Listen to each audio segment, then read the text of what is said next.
ఒకానొకప్పుడు ఆయన కాశీపట్టణంలో కూర్చుని ఉండగా గజాసురుడని ఒక రాక్షసుడు బయలుదేరి కాశీపట్టణాన్ని అంతటినీ అతలాకుతలం చేస్తున్నాడు. ఆయన మంచి తపస్సమాధిలో ఉన్నాడు శంకరుడు.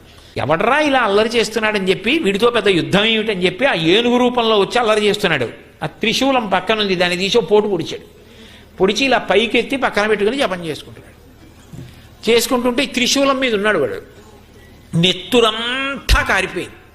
ఇక ప్రాణోత్క్రమణ స్థితి వచ్చింది. ఆ త్రిశూలం నుంచి విడిపించుకోలేక ప్రాణం పోయే ముందు శంకరుణ్ణి స్తోత్రం చేస్తానని సామగానం చేశాడు. సామవేద మంత్రాలతో స్తోత్రం చేశాడు. నాకొక్క వరం ఇవ్వండి స్వామి అని.